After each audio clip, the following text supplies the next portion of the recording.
Tout au long de l'histoire, les gens ont commencé les tatouages pour se protéger de la sorcellerie, revendiquer leur appartenance à des groupes, déclarer leur amour, honorer leurs proches ou tout simplement s'exprimer. Et il semble que les tatouages ne soient pas partis pour disparaître de sitôt, car en 2022, 46% de la population des États-Unis en arborait au moins un. C'est pourquoi il n'est pas étonnant que le tatouage ait pris la 6e place parmi les industries à la croissance la plus rapide du pays. Et l'on peut supposer que ce pourcentage ne fera qu'augmenter. Mais t'es-tu déjà arrêté pour te demander quand cette forme de modification corporelle est apparue et comment elle a évolué au fil des ans? Laisse-nous te le raconter. Les tatouages remontent à des milliers d'années. As-tu entendu parler d'Otzi, l'homme des glaces?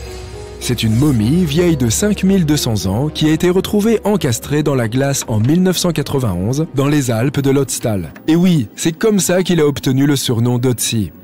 Ce qui le rend pertinent à l'heure actuelle, c'est qu'il détient le record des plus vieux tatouages au monde.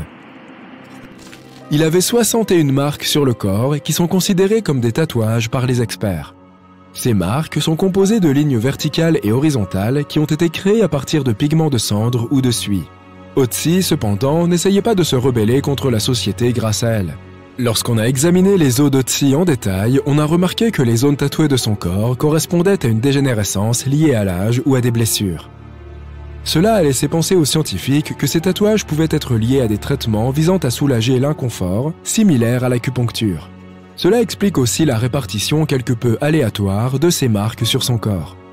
Les experts estiment surtout que le fait qu'Otzi ait eu autant de tatouages signifie que d'autres personnes de sa culture connaissaient cette pratique et qu'il n'était pas la première personne à en porter.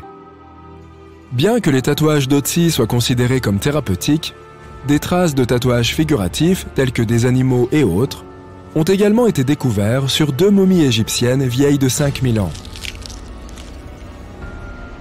En plus de repousser de 1000 ans les traces les plus anciennes de la pratique du tatouage en Afrique, cette découverte a également renversé la croyance selon laquelle seules les femmes égyptiennes se faisaient tatouer. Cependant, d'autres momies tatouées ont été retrouvées dans au moins 49 sites archéologiques différents, y compris au Groenland, en Alaska et aux Philippines, ce qui suggère que les tatouages étaient un phénomène planétaire. Mais en dépit de toutes ces preuves qui montrent que l'art du tatouage est aussi ancien qu'universel, la date exacte et le lieu précis de son origine sont inconnus. Il existe des traces écrites qui font remonter les tatouages au 5e siècle avant Jésus-Christ en Grèce, où ils étaient utilisés pour marquer les criminels et les captifs, afin qu'il soit plus facile de les identifier. Les Romains et les Perses ont également utilisé le tatouage aux mêmes fins. D'autres cultures, en revanche, avaient des usages différents en tête. Aux Philippines, les tatouages étaient des symboles d'identité tribale, de parenté, de bravoure, de beauté, de statut social ou de richesse. On croyait aussi qu'ils avaient des propriétés magiques et agissaient comme des talismans protecteurs contre toute force maléfique. Par conséquent, le processus de tatouage était considéré comme sacré et impliquait donc certains rituels. Par exemple, si un artiste ou une personne qui allait se faire tatouer éternuait avant le début du tatouage, cela était perçu comme un signe de désapprobation des esprits. La séance était donc annulée ou reportée. Et lorsqu'un tatouage était achevé, une célébration était généralement organisée en son honneur. En ce qui concerne l'Égypte ancienne, les tatouages étaient à l'origine utilisés pour montrer un attachement à une déesse ou un dieu, et on leur attribuait une protection divine. Ce qui mérite d'être mentionné ici, c'est le fait que beaucoup des momies tatouées découvertes en Égypte étaient des femmes. L'une de ces momies est connue sous le nom d'Amonet, la princesse tatouée de Hathor et dont le corps présentait une variété de tatouages. Lorsqu'elle a été découverte, les experts ont d'abord pensé qu'en raison de leur emplacement, il s'agissait soit d'un traitement médical pour une infection du bas-ventre, soit de marques d'un statut inférieur. Mais ces dernières années, une étude plus approfondie a révélé qu'il s'agissait d'une personne au statut social considérable, ce qui a démenti la théorie précédente. Cette découverte a conduit certains chercheurs à penser que ces tatouages étaient peut-être une forme de protection contre les difficultés de la grossesse et de l'accouchement. Jetons maintenant un coup d'œil à l'histoire japonaise du tatouage. Le tatouage à des fins spirituelles et décoratives était très répandu au Japon, et il remonte de fait au moins 300 ans avant notre ère. Certains textes décrivent également le tatouage et d'autres marques corporelles qui auraient servi à démarquer le statut social des Japonais. Au XVIIe siècle, cependant, ce sont essentiellement les criminels qui étaient tatoués en marque de punition. Et au milieu du XIXe siècle, les tatouages ont été totalement interdits. Ceux qui en portaient étaient considérés comme des marginaux, alimentant une contre-culture de parias qui formerait plus tard la société des Yakuza. Mais d'où provient la fonction moderne et plus expressionniste des tatouages du monde occidental? James Cook était un explorateur et capitaine britannique. Célèbre pour ses 3 voyages dans le Pacifique Sud entre 1768 et 1779. Pendant l'un de ces voyages, il s'est rendu sur les îles Tahitiennes où il a été initié à l'art du tatouage. Lorsqu'il a débarqué sur l'île, il a été surpris et impressionné par ces hommes et ces femmes abondamment tatoués et il a voulu le consigner dans son journal de bord. Ainsi, pour décrire cet art corporel, il a utilisé le terme « tattoo » après avoir entendu les habitants employer un mot similaire au sujet de leur marque. Avant cela, le tatouage était simplement désigné comme une scarification ou un marquage à l'encre. De nombreux membres de l'équipage de Cook sont rentrés de ce voyage en Angleterre avec des tatouages, ce qui, en retour, a répandu la tradition du tatouage parmi les marins. Ils ont commencé à employer celui-ci comme un moyen d'immortaliser leurs escales. Par exemple, ils se faisaient tatouer une ancre s'ils parvenaient à traverser l'océan Atlantique, ou une tortue s'ils traversaient l'équateur. Cela a pavé la voie au style de tatouage que nous connaissons tous. Au XIXe siècle, bien que les tatouages soient encore largement associés aux marins, ils se sont également répandus dans la haute société britannique. Dans les années 1870, ils faisaient même l'objet d'une mode chez certains membres de la classe supérieure, ainsi que chez les membres de la famille royale. Parmi les personnes qui en portaient au sein de la haute société figuraient Lady Randolph Churchill, la mère de Winston, le prince de Galles, futur Édouard VII, et ses fils, ainsi que plusieurs proches de la reine Victoria. On a même entendu dire qu'elle avait elle-même un tatouage représentant un tigre aux prises avec un python sur une partie de son corps qui pouvait être facilement couverte, juste au cas où. Tout cela a contribué à faire des tatouages un signe extérieur de richesse à la fin des années 1880. En 1891, le dermographe a été créé par Samuel O'Reilly, qui était lui-même tatoueur à New York. Sa conception était basée sur une modification du stylo électrique de Thomas Edison, qui avait été pensé à l'origine pour aider les entreprises à dupliquer des documents. C'est aussi à peu près à la même époque que les femmes tatouées ont commencé à apparaître dans cette société, bien qu'essentiellement dans les cirques afin de divertir les gens. Quoique cette industrie ait fini par perdre en vitesse dans les années 1920, de plus en plus de femmes ont commencé à se faire tatouer comme une alternative économique au maquillage, car les produits étaient assez chers à l'époque.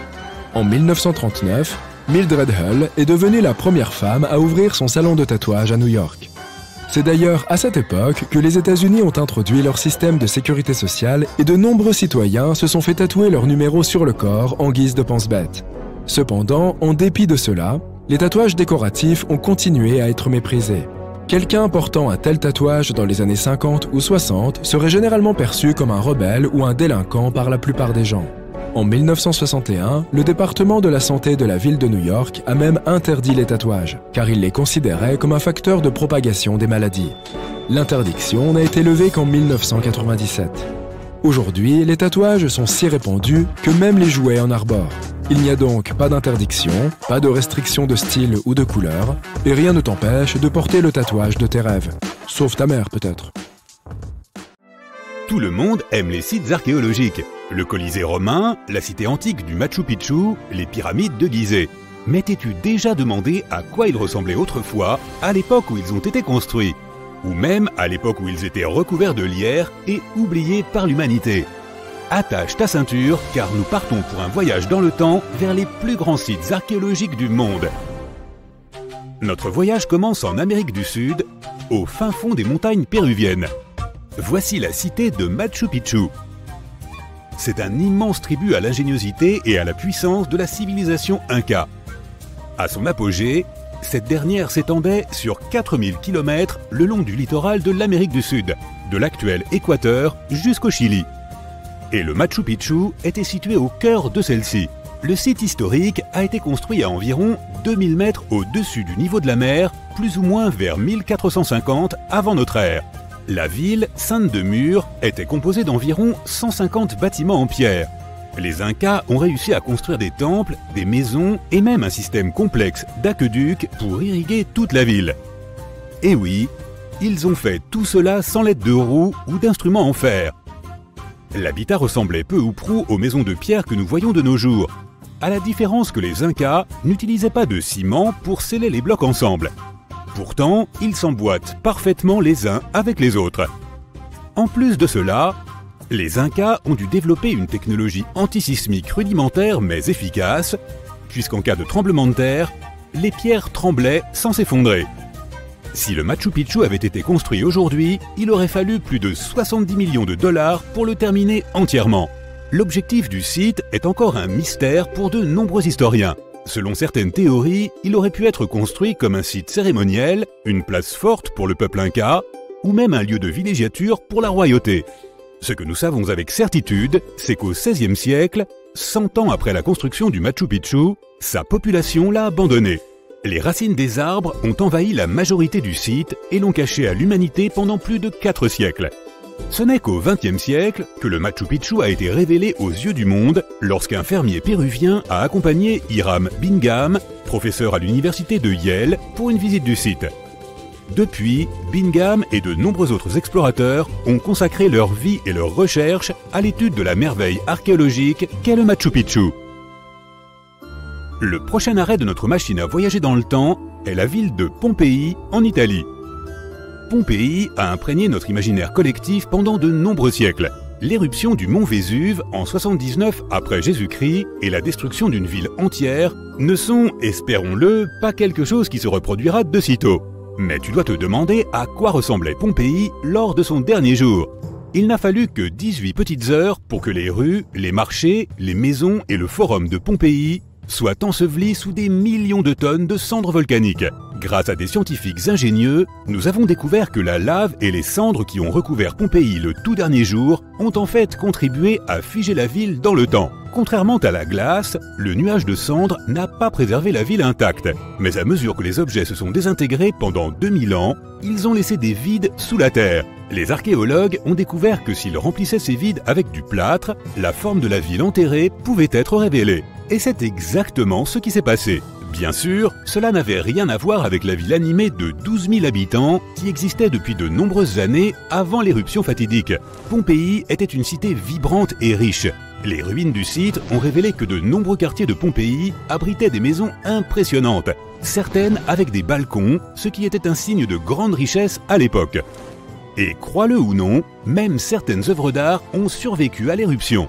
Les archéologues ont trouvé des fresques et des peintures murales bien conservées et représentant des créatures mythologiques. Elles indiquaient généralement que des membres de la haute société vivaient là. Les ruines montrent que la ville disposait même de thermes et de douches fabriquées avec des matériaux luxueux. Et apparemment, les habitants de Pompéi avaient des dents incroyables. Les archéologues ont même pu distinguer un tel niveau de détail dans les moules de plâtre qu'ils ont récupérés sous terre. Toujours sur le territoire italien, se trouve l'une des plus grandes attractions touristiques du monde, le Colisée romain. Il a été construit comme un amphithéâtre sous le règne de l'empereur Vespasien, vers 70 après Jésus-Christ.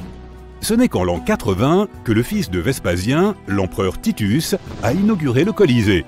Le monument était une merveille à contempler, des murs de 50 mètres de haut, plus de 80 entrées et une capacité de 87 000 spectateurs. Toutes les classes sociales étaient les bienvenues au Colisée, ce qui explique en partie pourquoi il a prospéré pendant tant de siècles. Pendant le déclin de l'Empire romain, vers le VIe siècle après Jésus-Christ, le Colisée a commencé à être négligé et abandonné. Le monument a été pillé et certaines des pierres de ses colonnes ont été utilisées pour construire des infrastructures ailleurs. Il ne reste plus qu'un tiers du Colisée d'origine, et vu comme il est grand aujourd'hui, on peut imaginer à quel point il était colossal à l'époque. La Grèce a été le berceau de l'une des plus grandes civilisations du monde. À l'apogée de cette culture, littéralement et historiquement parlant, il y a plus ou moins 2400 ans, les Athéniens ont construit une citadelle connue sous le nom d'Acropole. L'Acropole, qui est composée de bâtiments historiques, est considérée comme l'un des plus grands repères de la civilisation occidentale à ce jour. Les touristes qui visitent Athènes aujourd'hui peuvent admirer les piliers jaunis et brisés du Parthénon qui se dressent sur l'une des plus hautes collines de la ville. Mais à l'époque de sa construction, entre 447 et 432 avant Jésus-Christ, l'imposant et majestueux Parthénon était d'un blanc immaculé, car tout le monument était construit en marbre étincelant. Les statues à l'intérieur étaient faites d'or. Le Parthénon est un temple de 2000 mètres carrés, soutenu par 69 colonnes de marbre. Les plus grands blocs de marbre sont massifs et pèsent environ 10 tonnes chacun. Et le fait le plus surprenant est que le marbre ne provenait pas d'Athènes, mais d'un site voisin qui se trouvait à 15 km de l'Acropole, connu sous le nom de Mont Pentélique. Les historiens, intrigués par l'origine du matériau primaire utilisé pour la construction de l'Acropole, ont trouvé de petits et de gros blocs de marbre éparpillés sur le sol du Pentélique. Il y avait aussi une route pavée que les Grecs avaient construite pour transporter les pierres. Mais le monument le plus marquant de tous les temps est peut-être celui qui se trouve à la lisière du Moyen-Orient, à l'extérieur de la ville égyptienne du Caire. Les pyramides de Gizeh sont considérées comme l'une des 7 merveilles du monde antique. Le complexe a été construit comme tombeau pour le pharaon Khéops il y a environ 4500 ans. Entre 20 et 30 000 ouvriers ont participé à sa construction et il est composé de 3 pyramides. Ce monument massif est fait d'environ 8000 tonnes de granit et de plus de 550 000 tonnes de mortier, ce qui lui donne l'apparence qu'il a aujourd'hui. Mais savais-tu que les pyramides n'avaient pas toujours eu cette apparence? Loin de là, elles étaient d'un blanc brillant avec une pointe triangulaire dorée au sommet. C'est parce que les Égyptiens ont utilisé plus de 6 millions de tonnes de calcaire pour recouvrir l'ensemble de la structure rocheuse en forme d'escalier. Tout cela pour qu'elle puisse briller d'un blanc éclatant sous le soleil impitoyable du ciel égyptien. La pyramide de Khéops est restée la plus haute structure sur Terre réalisée par des humains pendant plus de 3800 ans. C'était la seule pyramide à 8 faces d'Égypte et on pensait qu'elle était alignée avec la ceinture d'Orion. Elle est considérée comme la construction la plus alignée face au nord. En 1979, elle a été inscrite sur la liste du patrimoine mondial de l'UNESCO. Dirigeons-nous maintenant vers la ville indienne d'Agra pour une visite rapide du Taj Mahal. Tu le connais peut-être sous ce nom, mais il porte aussi un nom plus attachant, une larme sur la joue du temps. La construction du Taj Mahal a duré plus de 22 ans et a été commandée en 1632 par l'empereur moghol Shah Jahan comme une déclaration d'amour pour sa 3e et favorite épouse, Mumtaz Mahal. Il a été construit en marbre blanc et étonnamment, grâce à une conservation rigoureuse, il reste encore très semblable à ce qu'il était lors de sa construction. Toutes ces merveilles du passé t'ont-elles donné envie de voyager? Dis-nous dans les commentaires si tu as déjà visité certains de ces sites ou quels autres lieux intéressants tu ajouterais à cette vidéo. Nous sommes en 1923. 2 adolescents se faufilent hors de chez eux au milieu de la nuit à Florida City. Selon la rumeur, un homme construisait tout seul un château de pierre. Mais chaque fois que quelqu'un essayait de voir ce que l'homme faisait, il s'arrêtait de travailler. Les adolescents, curieux, ont réussi à pénétrer dans le jardin d'Ed et ont vu quelque chose qu'ils ont plus tard décrit comme véritablement magique. Ils ont vu des pierres flotter comme des ballons à l'hélium. L'homme était capable de déplacer jusqu'à 30 tonnes sans l'aide de personne pour bâtir son château. Nul n'était autorisé à le voir travailler, mais il parlait fièrement de son projet dans toute la ville. Et quand les gens lui demandaient comment il faisait pour construire un château de pierre de ses propres mains, il répondait simplement « J'ai percé le secret des pyramides ». Cette histoire commence en Lettonie, le pays d'origine d'Edward Lidskalnin. Edward est né dans un petit village le 12 janvier 1887. Il a grandi dans une famille de maçons, ce qui explique sans doute sa connaissance des techniques de construction anciennes. Cependant, c'était un enfant maladif et il était incapable de porter de lourdes charges ou de pratiquer une activité physique intense. Un revers de fortune a décidé du destin d'Edward lorsqu'il avait 26 ans. L'amour de sa vie a rompu leurs fiançailles et Ed, le cœur brisé, a décidé de déménager aux États-Unis. Il a vécu dans divers États américains avant de finalement s'installer en Floride où son aventure a commencé. Ed a passé des années à chercher une terre où construire la maison de ses rêves. Les bonnes terres agricoles ne l'intéressaient pas. Lorsque les gens lui demandaient pourquoi, il ne répondait que par un sourire. Finalement, il s'est décidé pour un terrain et l'a acheté contre les recommandations de ses plus proches amis. Le sol était rocheux et par conséquent incultivable. Mais il était parfait pour ce qu'il cherchait à faire.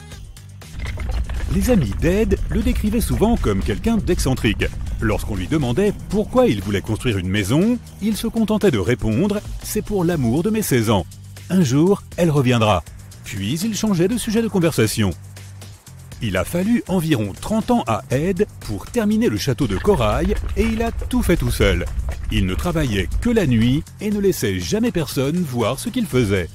Le château de corail est un ouvrage rempli de mystères. Si tu voulais visiter le site à l'époque, tu devais passer par une porte tournante de 9 tonnes et de 2 mètres de haut que même un enfant pouvait pousser avec qu'un seul doigt. Ed était si fier de sa porte qu'il a initialement nommé son site le parc à la porte de pierre. Il n'a été rebaptisé Château de Corail que bien plus tard, après le décès d'Edward. Une fois à l'intérieur, les visiteurs peuvent admirer les incroyables merveilles de construction d'Edward Lidskalnin. Des tours, des symboles mystiques, des meubles et des balançoires, tout entièrement faits de blocs de pierre monolithiques. Les pierres sont posées les unes sur les autres et ne tiennent ensemble que par leur propre poids. Et crois-le ou non, le parc compte environ 1100 tonnes de pierre. Aujourd'hui, si tu visites la maison d'Ed, tu pourras même voir les instruments élémentaires qu'il utilisait pour travailler. Burin, marteau, cordes et poulies. Mais ces réalisations semblent difficilement imaginables avec des équipements modernes. Sans eux, elles semblent impossibles. L'énigme du château de corail réside dans sa construction même et les techniques utilisées. Sur la seule photo d'Ed Lidskalnin au travail, nous voyons une structure à levier simple composée d'un palan à chaîne attaché à un trépied de bois. Le trépied était fait de vieux poteaux téléphoniques surmontés d'un caisson en bois. Ce qu'il y avait dans le caisson demeure bien sûr un mystère. Malheureusement, il a emporté ses secrets avec lui, n'ayant jamais dévoilé la vérité de son travail à quiconque. Mais nous en saurons peut-être davantage un jour, car plusieurs personnes ont émis des théories et continuent encore aujourd'hui de spéculer sur les techniques employées. Selon l'une de ces théories, il existerait un réseau harmonique dans la couche superficielle de la Terre et donc des zones d'antigravité en certains points du globe. On pense que le château de corail aurait été construit sur une de ces zones. Cela pourrait expliquer pourquoi Ed a mis si longtemps à trouver le terrain qui lui convenait. Peut-être cherchait-il un site qui lui permettrait d'exploiter ses forces antigravitationnelles. Mais chaque fois qu'Ed parlait de son travail, il disait simplement qu'il avait tout compris des lois relatives au poids et aux effets de levier et qu'il avait percé le secret des pyramides. Mais de quel secret s'agissait-il, te demandes-tu peut-être? D'après Ed lui-même, tout reposait dans le magnétisme. Il a même publié un texte intitulé « Le courant magnétique ». Il y explique que toute chose contient des particules magnétiques, il ne reste qu'à découvrir où elles se trouvent exactement à l'intérieur de tel ou tel objet. Et ainsi, les objets peuvent être soulevés et déplacés sans presque aucun effort. Un peu comme on déplace quelque chose de lourd sous l'eau. Les scientifiques disent que si nous supposons qu'Ed Lidskalnin et les bâtisseurs de pyramides ont utilisé la même technique, il n'aurait fallu qu'environ 4700 ouvriers pour construire la grande pyramide de Gizeh, au lieu des 20 à 100 000 estimés habituellement. Mais cette histoire recèle encore de nombreux mystères. À la fin des années 1920, Ed terminait la construction de son château de corail à Florida City. Des rumeurs sur son travail s'étaient répandues dans toute la ville. Les gens disaient qu'Ed cachait de l'argent quelque part dans sa maison. Une nuit, un groupe d'hommes a attendu qu'Ed se trouve seul pour s'introduire dans le château et le cambrioler. Ils n'ont pas trouvé d'argent et n'ont heureusement pas fait de mal à Ed. Mais les jours suivants, celui-ci a décidé qu'il valait mieux qu'il quitte ces terres. Bien sûr, il n'a pas emporté que sa brosse à dents avec lui. Il a décidé de déplacer l'ensemble du château de corail sur un autre site, à 10 km de l'endroit où il avait bâti son parc. La légende raconte qu'Ed aurait engagé un chauffeur de camion en exigeant qu'il garde le secret sur ce qu'il avait l'intention de faire. Il lui a demandé de regarder ailleurs pendant qu'il chargeait le camion tout seul, déplaçant toutes les pierres sans aucune aide. Une fois le camion rempli, Ed est allé installer son château à Homestead, en Floride, où le parc se trouve encore aujourd'hui. En 1986, on a envoyé une équipe d'ingénieurs de l'Université de Floride pour tenter de réparer la porte d'entrée du parc, ce portail tournant de 9 tonnes dont Ed était si fier. Ils s'y sont rendus munis des équipements les plus modernes, parmi lesquels une grue de 20 tonnes. Lorsque les ingénieurs ont démonté la porte, ils ont remarqué qu'Ed avait placé une étrange pierre circulaire au-dessous. Les ingénieurs ne comprenaient pas comment cette pierre de la taille d'un frisbee pouvait soutenir un poids de 9 tonnes sans être immédiatement réduite en miettes. Ils ont envoyé la pierre au département de géologie de l'Université de Floride, mais les géologues l'ont simplement renvoyée en affirmant qu'ils ne savaient pas d'où elle pouvait provenir. Rien dans leur base de données ne pouvait les renseigner sur son origine. Les ingénieurs ont remis la porte de 9 tonnes en place en essayant d'utiliser d'autres techniques. Au début, cela ne fonctionnait pas sans la base qu'Ed avait utilisée. Ils ont donc dû couper directement dans la pierre pour que la porte puisse à nouveau tourner, prouvant du même coup qu'aucune technologie moderne ne pouvait reproduire ce qu'Ed avait fait tout seul. Avance rapide jusqu'en 2011. Un homme a prétendu avoir percé le mystère des bâtisseurs de pyramides et d'Ed Litzkalnin lui-même. Wally Wallington, un ouvrier du bâtiment à la retraite du comté de Lapeer dans le Michigan, a réussi à construire quelque chose en utilisant des techniques similaires à celles utilisées par Ed. Wallington est célèbre pour avoir bâti son propre Stonehenge dans le Michigan. On dit qu'il a utilisé des machines simples, des leviers et des contrepoids pour déplacer des blocs de béton de plusieurs milliers de kilos. Contrairement à Ed, Wallington a partagé ses techniques avec le public. De multiples vidéos présentent les techniques d'ingénierie qu'il a mises au point en n'employant que des matériaux très simples. C'est vraiment impressionnant. Il a déplacé sa grange entière sur un autre site en n'utilisant que des outils élémentaires. Cependant, il n'y a aucun moyen de savoir si ce sont les mêmes techniques que celles utilisées pour la construction du château de corail. À ce jour, les secrets du célèbre château n'ont toujours pas été élucidés. Mais qui sait, nous y arriverons peut-être un jour. Quand tu entends parler de ruines anciennes, tu ne les imagines jamais suspendues quelque part, ou simplement accrochées à la branche d'un arbre, n'est-ce pas? En fait, pour la plupart des objets anciens que nous avons exposés dans les musées du monde entier, les archéologues ont fait un travail de fouille impressionnant. Tu vois, les bâtiments ont cette drôle de façon de se dégrader avec le temps si l'on n'en prend pas soin correctement. Parfois, nous devons réutiliser certains matériaux de construction, et une bâtisse plus ancienne peut alors être sacrifiée dans le processus. D'autres fois, les maisons sont abandonnées, et dès qu'elles sont exposées aux éléments en surface, comme la pluie ou le soleil, elles n'ont plus aucune chance. Certaines s'écroulent tout simplement sous l'effet de la bonne vieille érosion. La seule façon pour un édifice de survivre à l'épreuve du temps est d'être enterré en profondeur. Mais comment ces architectures finissent-elles par être enterrées? C'est une véritable comédie d'erreurs. Les villes anciennes avaient l'habitude d'élever progressivement le niveau de leur sol, comme un enfant qui ajoute des garnitures à sa coupe glacée. En effet, ces colonies étaient toujours occupées à collecter de la nourriture et des matériaux de construction pour faire face à l'augmentation constante de leur population. Mais qui a le temps de s'occuper des déchets et des ordures? À l'époque, ce n'était pas vraiment une priorité sur leur liste de tâches. Ainsi, lorsqu'il s'agissait de construire de nouvelles maisons, les civilisations anciennes économisaient leur sueur et leurs larmes en empilant les décombres et en construisant directement dessus. Mais ce n'est pas tout. De temps en temps, les rivières entrent en crue et déposent une couche de sédiments sur le sol des villes. Cela a pour effet d'encapsuler encore davantage ces anciennes constructions. Et dans les régions sèches, comme le désert, où le vent aime à montrer ses mouvements de danse de sable et de poussière, tu peux parier que c'était une lutte constante pour garder les établissements propres. Un exemple hilarant est celui du Sphinx, dont la tête était enfouie dans le sable jusqu'à ce qu'un groupe d'archéologues le mette au jour en 1917. Certaines villes anciennes ont fini par être recouvertes parce qu'elles étaient complètement abandonnées. Avec moins d'activité humaine pour contrôler leur expansion, les graines de plantes n'ont pas pu résister à l'opportunité et ont germé un peu partout. Elles ont absorbé le dioxyde de carbone de l'air et se sont développées, ajoutant de plus en plus de volume au sol. Scieuses racines effrontées ont même décidé de stabiliser le sol constitué de matière végétale en décomposition, créant ainsi plusieurs couches de terre. C'est comme si Mère Nature s'était lancée dans un ultime projet de bricolage, avec les plantes comme fidèles auxiliaires.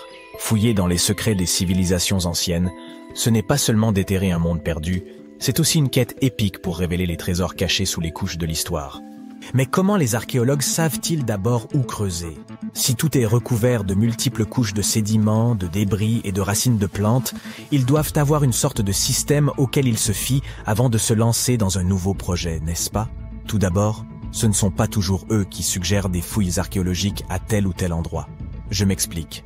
Supposons que tu sois un entrepreneur et que tu souhaites construire un nouveau complexe d'appartements luxueux dans ta ville. Cependant, certaines législations locales imposent des exigences avant que ton projet ne puisse démarrer. Par exemple, avant de commencer à construire sur un terrain, il peut être nécessaire de faire appel à des spécialistes pour vérifier le sol. Ces personnes intelligentes peuvent être des archéologues, des géologues ou des paléontologues, et elles doivent garder un œil sur le processus en phase de développement. En cas de découverte d'artefacts ou d'écofacts, termes savants pour désigner des vestiges organiques, ces experts interviennent pour les fouiller et les étudier. Mais qu'en est-il des sites qui n'ont rien à voir avec les bulldozers et les chapeaux jaunes? Les archéologues ont plus d'un tour dans leur sac lorsqu'il s'agit de localiser les points chauds de l'Antiquité. Ils plongent dans les archives historiques et font un travail de détective. En recherchant de vieux documents et de vieilles cartes, ils peuvent reconstituer le puzzle de l'activité humaine dans une région donnée. Si un site a déjà été visité, c'est encore mieux. La découverte de traces de fouilles antérieures ou de récits historiques peut donner aux archéologues de nombreuses informations sur les endroits où poursuivre leur chasse au trésor. Avant de commencer à manier leur pelle, les archéologues se livrent à une sorte de balayage visuel. Armés d'un système de quadrillage, ils se promènent sur le site, à l'affût de tout artefact susceptible de se cacher juste sous la couche supérieure de la terre. Qu'il s'agisse d'outils en pierre taillée, de verres historiques ou même d'anciennes décharges, oui, elles ont aussi de la valeur. Ces explorateurs à l'œil vif peuvent repérer des signes d'activité humaine plus rapidement que la plupart des gens. S'ils tombent sur un hamac coquillé, terme savant pour désigner un dépôt d'ordures, ils savent avec certitude que l'homme a jadis habité cet endroit. Les archéologues ne se contentent pas de leur fidèle pelle. Ils disposent d'un arsenal de gadgets pour les aider dans leur recherche de merveilles cachées. Les outils géophysiques sont en quelque sorte leurs armes secrètes. Prenons l'exemple du résistivimètre. Cet appareil astucieux mesure la composante électrique du sol et tout élément ou artefact enfoui. Un mur enterré, par exemple, produira une résistivité différente de celle du sol environnant. Les magnétomètres et les géoradars fonctionnent de la même manière, mettant en évidence les indices potentiels de trésors anciens dans le sol. Et qui pourrait oublier notre vieil ami, le GPS? Il aide les archéologues à cartographier des emplacements précis, comme une carte au trésor high-tech les menant directement à leur pot d'or. Tu souhaites visiter virtuellement certains des sites archéologiques les plus importants du monde? Suis-moi. Au Royaume-Uni, par exemple, tu trouveras cet endroit intéressant appelé Stonehenge. C'est l'un des nombreux Henges répartis dans le pays, mais celui-ci est vraiment exceptionnel. Imagine cela.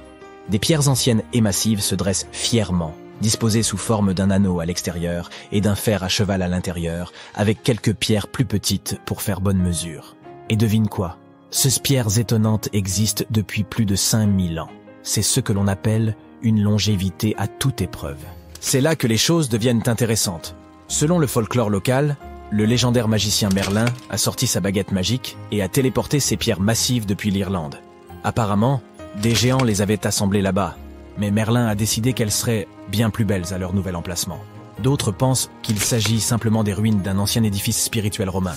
Ces structures étonnantes ont été construites par nos ancêtres de l'âge du bronze. Avec leurs outils simples et leur technologie limitée, ils ont réussi à créer ce chef-d'œuvre monumental. Impressionnant, non? Malheureusement, nous ignorons encore beaucoup de choses sur cette région. L'objectif initial de Stonehenge reste encore aujourd'hui un mystère. Certes, il existe de nombreuses théories, mais les scientifiques ne sont pas encore parvenus à se mettre d'accord sur le sujet. On sait cependant qu'il est parfaitement aligné pour accueillir le lever du soleil lors des solstices d'été et d'hiver. L'ancienne ville de Pompéi est un site archéologique tout aussi étonnant. Imagine un peu, le Vésuve, un fauteur de troubles notoires, a décidé de piquer une crise volcanique et a complètement recouvert cette ancienne ville romaine. Il l'a transformée en capsule temporelle, située à l'extérieur de l'actuelle Naples, en Italie. En 1748, une bande d'explorateurs aventureux est tombée sur Pompéi. Ils ont découvert alors un trésor de choses bien conservées. Des rues, des maisons, de la nourriture, probablement un peu périmée, des bijoux clinquants, des sculptures raffinées, des fresques colorées, des objets ménagers de tous les jours, et même des restes humains et animaux. C'était comme une fête archéologique épique. À première vue, Pompéi avait tout pour plaire. Des maisons et des villas de luxe, une immense arène de 20 000 places, de jolies petites boutiques d'artisans, des lieux de rencontre comme des tavernes, sans oublier les endroits coquins comme ces bains luxueux où l'on pouvait se faire dorloter intensément. Il y a aussi le sanctuaire d'Apollon, où les gens se réunissaient pour leur culte quotidien. Et bien sûr, le cœur animé de la ville, le forum de Pompéi, où tous les gens branchés avaient l'habitude de se retrouver. Et devine quoi? Pompéi est tellement cool qu'elle a été inscrite sur la liste du patrimoine mondial de l'UNESCO en 1977. C'est en quelque sorte le panthéon de l'histoire. Cette liste comprend également de nombreux autres bâtiments et sites célèbres, comme le Taj Mahal en Inde et l'Acropole d'Athènes en Grèce.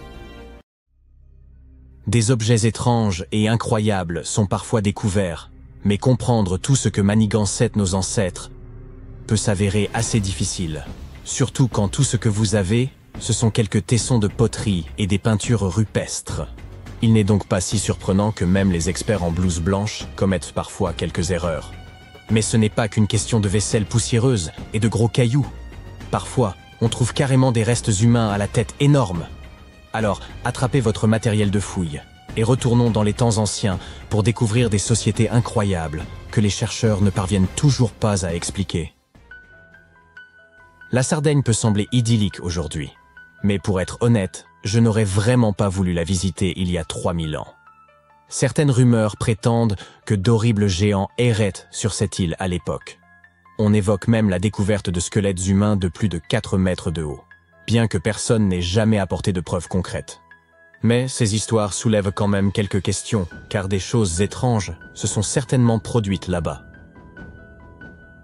En 1974, plus de 5000 fragments d'artefacts en pierre ont été retrouvés dans une partie de l'île, appelée Mondprama. Mais au lieu d'être exposés dans un musée, on les a enfermés dans un coffre-fort souterrain pendant près de 30 ans. Cela semble un peu suspect, n'est-ce pas? Lorsqu'ils ont finalement été déplacés en 2005, les scientifiques ont rassemblé les pièces du puzzle pour révéler les statues de 38 géants, chacun mesurant 2,40 mètres de haut. Pas aussi grands que nos squelettes légendaires, mais tout de même assez massifs. On pense que ces statues ont été façonnées par la culture nuragique, qui peuplait cette île il y a bien longtemps.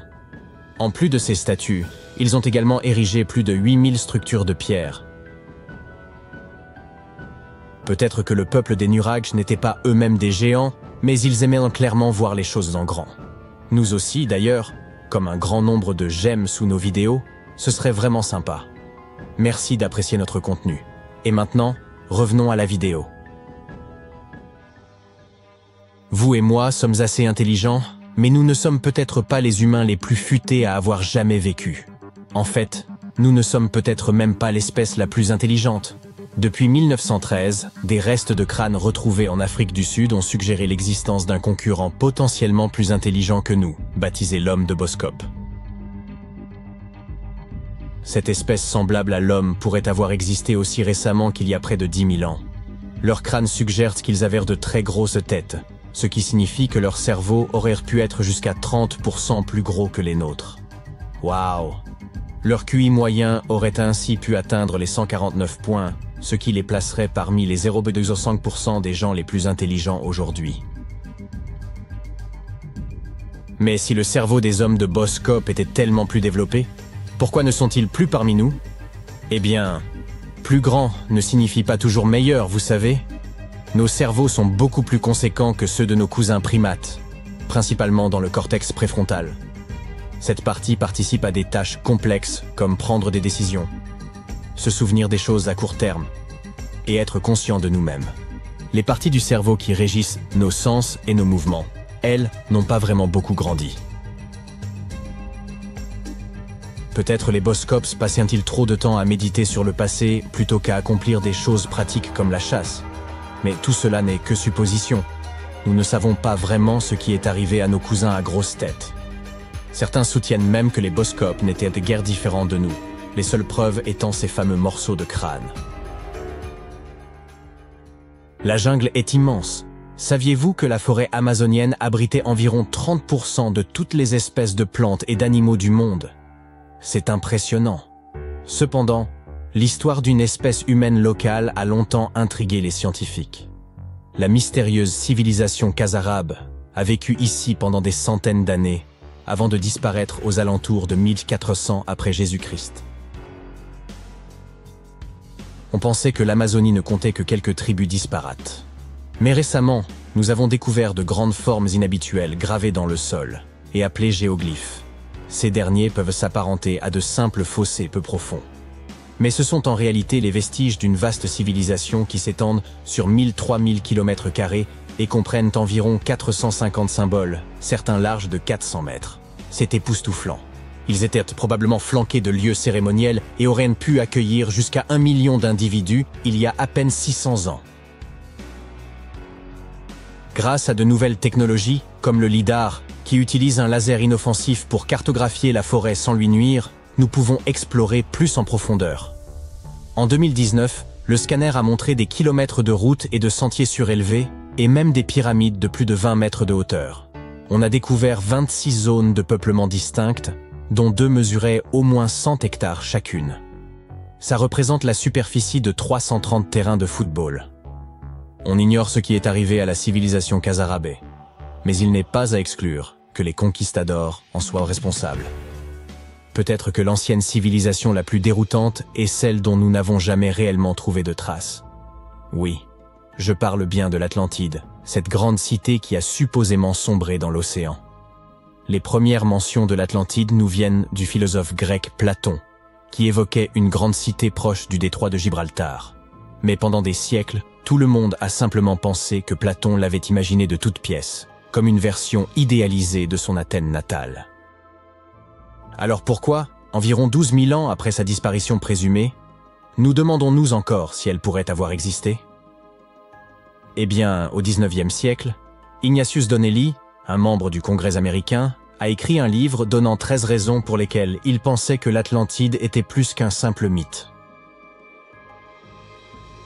Puis, en 1965, certaines personnes ont cru avoir réellement retrouvé l'Atlantide en découvrant la structure de Richa, un dôme géologique massif de 40 km de diamètre en Mauritanie.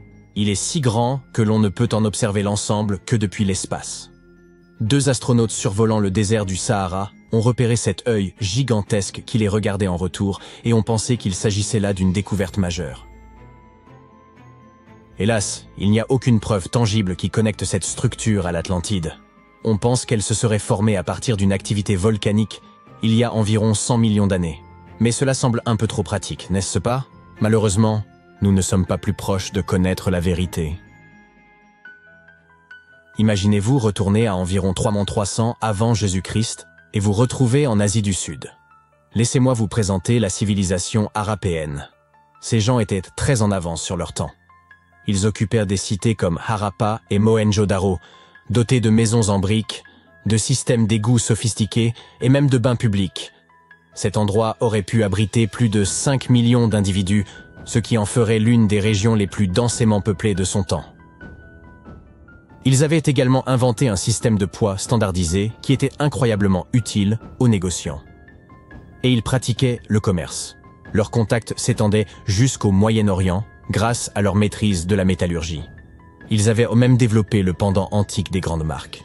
Des sceaux étaient utilisés pour marquer l'argile de leurs marchandises. En dépit de leurs avancées et de leur prospérité, leur langue et leur alphabet restent entourés de mystères. Nous avons des fragments de leur écriture, mais personne n'est encore parvenu à les déchiffrer, même avec toute la technologie dont nous disposons aujourd'hui.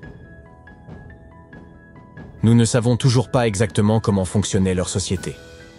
Il semble qu'ils n'étaient pas aussi préoccupés par leur statut social que d'autres civilisations. Pas de grands palais ou de monuments grandioses. Au lieu de cela, leur plus grande structure aurait été des greniers, ce qui était sûrement plus pratique.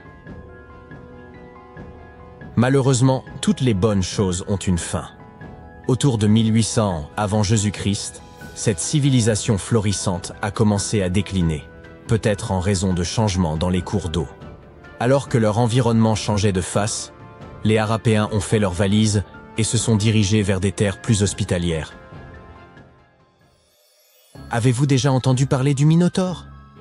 La bête à tête de taureau et au corps d'homme, pourchassant les valeureux aventuriers dans un dédale sans fin. Eh bien, ce n'est pas n'importe quelle vieille histoire. C'était l'un des drames les plus populaires du monde antique, et il s'inspirait de cet endroit, l'île de Crète. Les Minoens vivaient là pendant l'âge du bronze. Ils avaient de magnifiques palais, d'incroyables fresques et une culture si riche qu'elle fascine encore les historiens à ce jour. Ils ont érigé des lieux comme le palais de Knossos, qui était si complexe avec ses bâtiments à plusieurs étages et ses couloirs élaborés, qu'il aurait pu inspirer tout le mythe du labyrinthe. Leur ingénierie était tellement en avance sur son temps que même leur système d'évacuation était plus avancé que ce dont beaucoup d'entre nous disposent aujourd'hui. L'histoire du Minotaure a également inspiré la trilogie Hunger Games. L'idée d'envoyer des héros pour combattre découle directement des prisonniers envoyés en tribu pour affronter le Minotaure. Faites-nous savoir dans les commentaires quelle est l'histoire qui vous fascine le plus, et merci d'avoir regardé.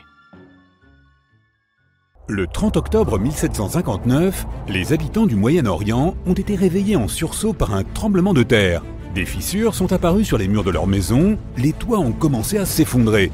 Les gens sont sortis en courant de leur maison et se sont rassemblés dans des zones dégagées.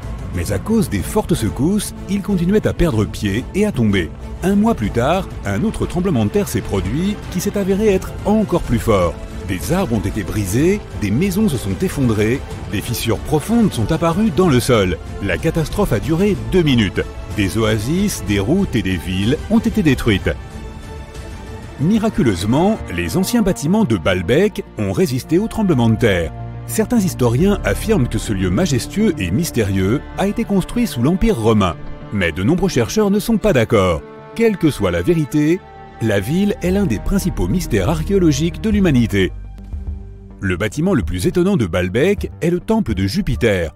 Les habitants de l'Empire romain croyaient que Jupiter détenait le pouvoir sur la foudre et le tonnerre. Le bâtiment ressemblait à une plateforme avec 54 colonnes sur lesquelles reposait un toit massif.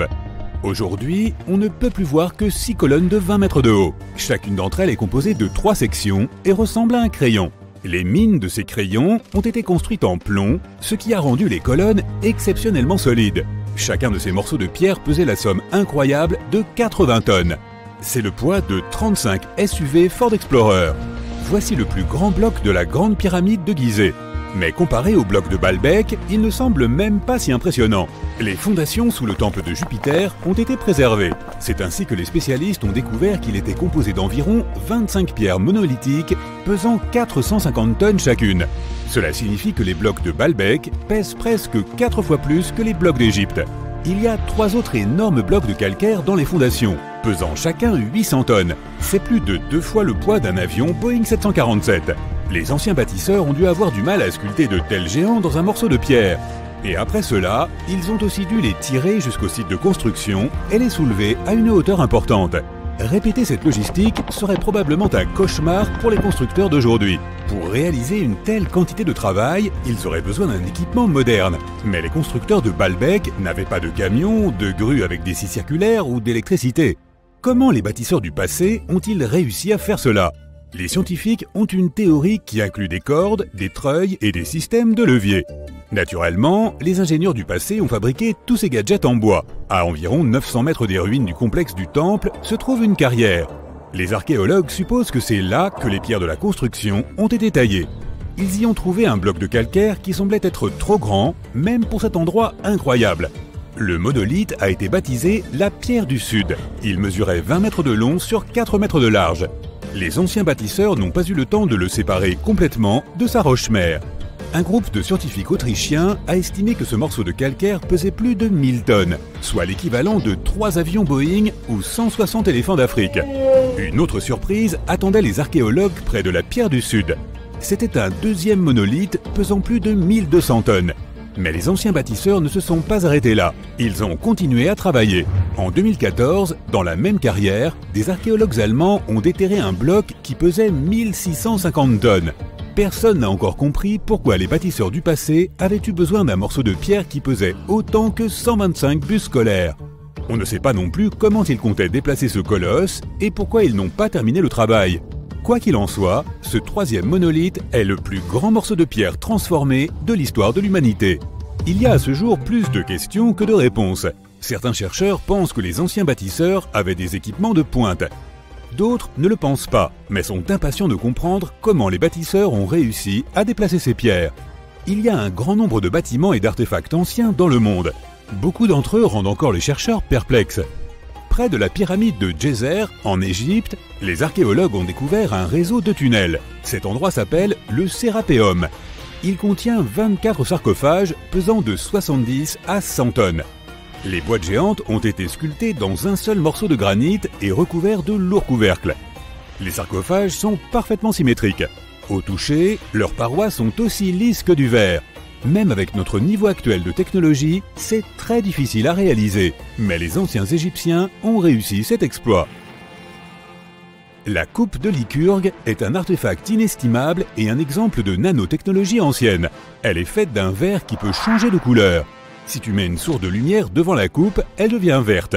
Si la lumière est derrière la coupe, elle devient rouge foncé.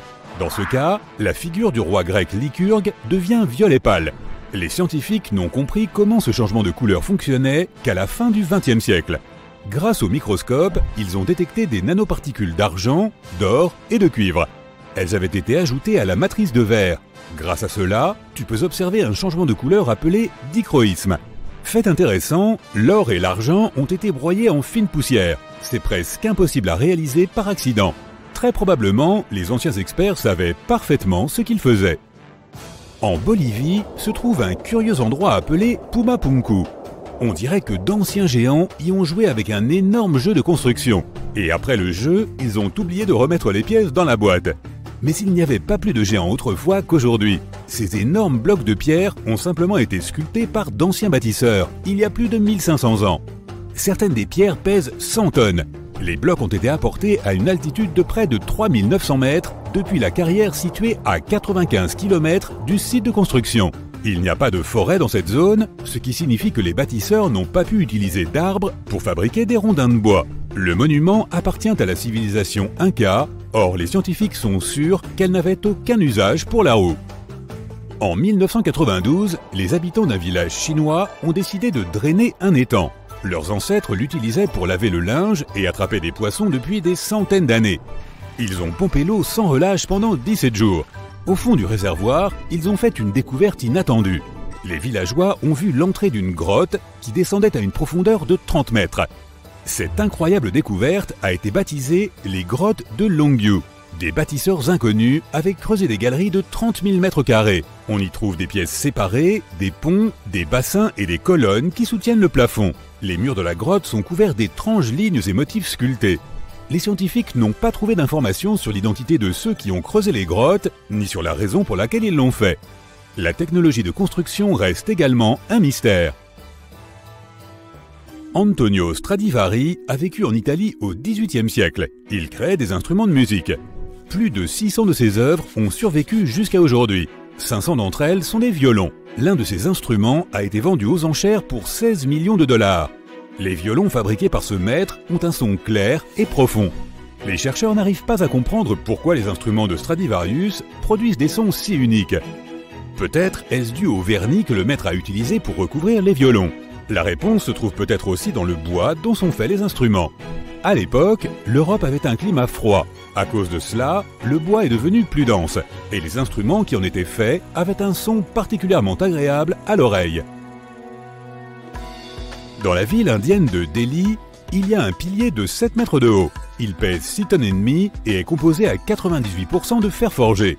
Le pilier vieux de 1600 ans ne présente aucun signe de rouille ni de dégradation. Les scientifiques pensent que si le monument est si bien conservé, c'est grâce au climat sec et à la composition chimique du métal qui l'a rendu résistante à la corrosion. Et pourtant, les chercheurs ne savent pas comment les forgerons ont réussi à fabriquer un pilier en fer qui ne craigne pas la rouille. Cela semble être un exploit difficile, même pour les métallurgistes modernes. Le rocher Al-Nasla est divisé en deux parties par une fente parfaitement droite. Chaque bloc rocheux repose sur un petit piédestal. Certaines personnes pensent que c'est la preuve d'une ancienne technologie laser.